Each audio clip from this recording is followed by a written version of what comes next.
Hello, everybody. I'm your host, Eric Bird, here at StopStrugglingNow.com. And today I have sad news.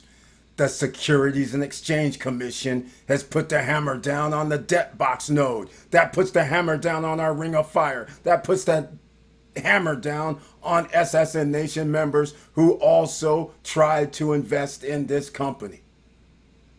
It looks like 18 defendants. We're going to get into this, ladies and gentlemen, but I'm not one of them. That's all I can say. But once again, these guys were out here doing some illegal activity, as it turns out, according to the SEC filing.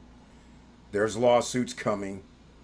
So there's already a receiver in place as well.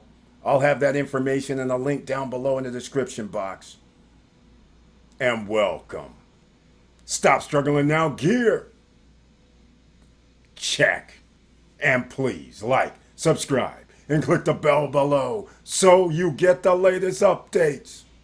Now, let's get to it.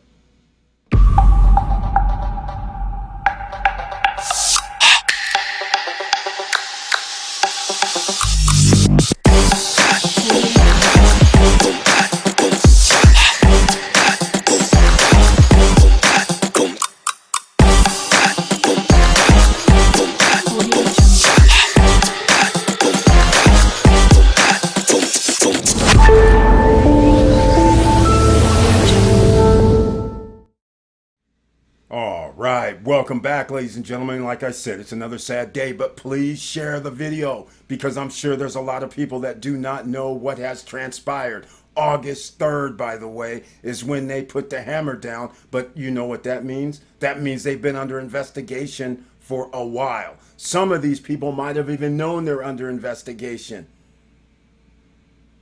We'll talk about that in another video. But once again, I am sorry. I'm saddened because I thought backed by commodities, backed by real world. Well, guess what? Part of the lie was such things as the oil company. Separately, they were lying about their profits and revenue numbers. Western Oil. So you know they are under scrutiny as well. This is crazy, ladies and gentlemen.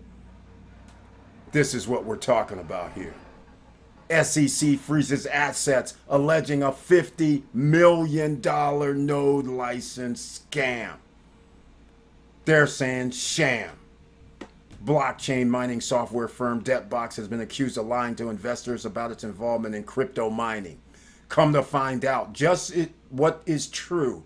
They were mining not on a blockchain, but they were mining using that electronic system originally. They allegedly had a blockchain that they're mining on. The SEC is saying, no, they didn't. That's very interesting. But I'm just going to give you this first one. August 3rd, SEC announced it obtained temporary asset freeze, a restraining order, and other emergency relief against Digital Licensing Inc., which was operating as Debtbox. Now, Debtbox, 4 principals, all in trouble. Jason Anderson, everybody on podcasts, his brother Jacob Anderson, Shad Brannon, and Roydon Nelson, and 13 other defendants were included in enforcement action, including Travis Flaherty, who was out here promoting it heavily. The SEC has alleged the firm was selling unregistered securities since March 2021, which is called node licenses. Now, I have to ask the question, why is the SEC waiting 2 years? I do have to ask that question, right? Clearly, here's the nodes, or license fees, or licenses, and they kept expanding. And the weirdest thing is, they should have known they were under some sort of scrutiny. And there was no way to, I guess, correct it. But here it is, plain and simple, says Tracy S. Combs, the director of the Salt Lake Regional Office, and you guys know the Debtbox is in Utah.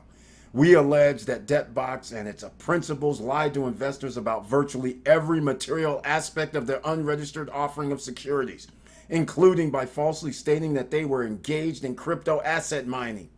We filed this emergency action to protect the victims of the defendants' unlawful actions and stop further harm. Sad day, ladies and gentlemen. Very sad day.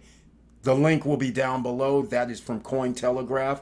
The SEC press release, the full press release where you can see everybody in it, will be released down below as well. But I want to highlight this main thing off the top. This right here. Jason, you guys know the names. Nelson Franklin. But this is it right here. Western Oil and Bowen were also charged with violations of anti-fraud provisions of the federal securities laws. This is crazy. This is crazy. You know why? Because here, Western Oil Exploration Company and Ryan Bowen lied to debt box investors about the revenues of the businesses purportedly driving the value of the tokens. My God. These guys. And look who else is now involved. Look at this. Mark Schuler, Benjamin Daniels, Joseph Martinez, which is part of IS Global, Travis Flaherty, Brendan Stanges, Matthew Fritzke, B&B Investment Group LLC, whoever that is, IX Global LLC were charged with acting as unregistered brokers. Unbelievable. All kind of charges. And right here is debt box receiver and a phone number for, of course, thousands of people potentially will be looking for some sort of relief if that's what the judge is going to honor. But I have a feeling they definitely will honor this, because just like a whole bunch of these crypto companies, once again, what they said they were going to do and what they're actually doing are two different things. Here's a phone number, 305-349-2134 if you want to reach the debt box receiver. I will show you a glimpse of what it looks like when you click on debt box receiver, which in fact I'll have a link down below. And this looks to be, is this a law firm? Holland and Knight? Debt box receiver? Probably. July 28th, ladies and gentlemen. Look, filed a complaint against digital licensing. They were operating. Did they tell anybody? So this isn't something that just happened like yesterday. This happened today's the 4th. So therefore, the 3rd, they knew they got served on the 28th or had a case. 28th, 29th, 30th, 31st, August 1st, August 2nd. That's 6-7 days. I don't think there was an announcement. In fact, I know there wasn't an announcement about this. Hey guys, we have a problem. They're thinking that we are actually doing this. And so they're claiming at least 49 million. You guys know it's more than 49 million. All right. The reason why you know this is because you can start doing the numbers. If you know there's 5,000 licenses sold, just 5,000, not more. There's more than that was sold. And each one potentially could cost, let's just say, on average, $2,000. You guys can start doing the numbers. And then when you start doing, they have 10 or 15 licenses, you can start doing the numbers. So when they're saying 49 million, it's probably more than that.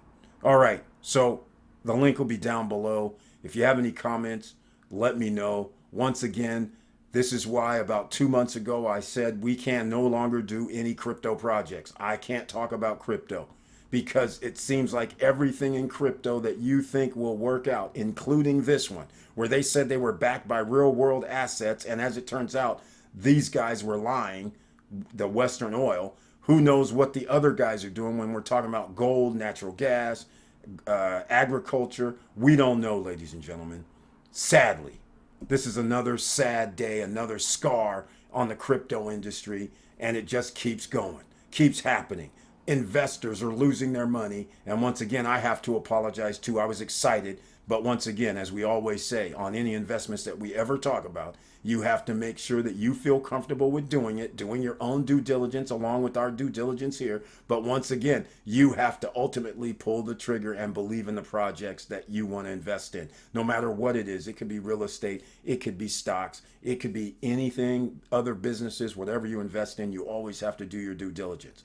It's hard out here to conduct business. But once again, this is money that's off the table for investors unless we can get a portion of it back in the debt receivers. Everybody on the ring of fire, all I can do is file with the debt receiver and see if we have anything in return. The debt box, all the tokens are literally 4 or 5 zeros and a number. So they're all worthless now. So they weren't that valued as much anyhow, but now they're gone. Nobody's trading them, nobody's buying them. Their assets are frozen. It does not matter. So once again, comments down below. The links are down below to check out any of these articles yourself.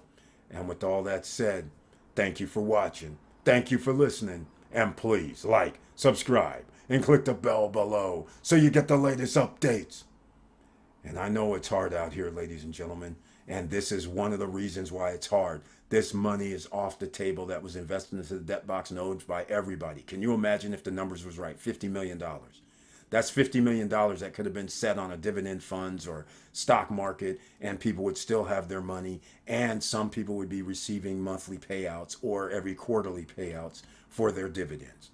Just on a simple thing like that. Or the money that they used was sitting in a bank and okay, 1 or 2 or 3%, fine. But the fact of the matter is you would still have the money. So whenever things like this go down, it just keeps giving a snowball effect because people are looking for a way out. So people are taking their disposable income that they can afford to lose and saying, okay, but really, you don't really want to lose it. That's not the reason why you're putting it in reality. Even though you know you can lose it, that's not the idea. The idea is you want to gain some more money, make your money work for you. And that's the real reason. You're risking a little bit amount, but still you keep risking a little bit, a little bit, a little bit, 10%, 5%, 3%, 1%, 3. It just keeps adding up. The L's keep adding up. And plus the cost to service it. Remember, it costs X amount for IX Global. It costs X amount for the mining every month. If you did monthly or annually, you had to prepay all this. That's gone. You have no way of recouping any of this. So it wasn't just the investment. It's the other monies that was put into place and time and energy and effort if you were promoting it very heavily. And like me, I made a couple videos about it, a few videos, but I had to take them down now because somebody could click on them and think they're all fine because you never know. These guys might still be accepting money. So all I'm saying is we still are having to look out for bad guys. And they just keep popping up, promising great things, and the whole time knew it was not true. And with all that said, keep your head up, keep moving, and I'm out.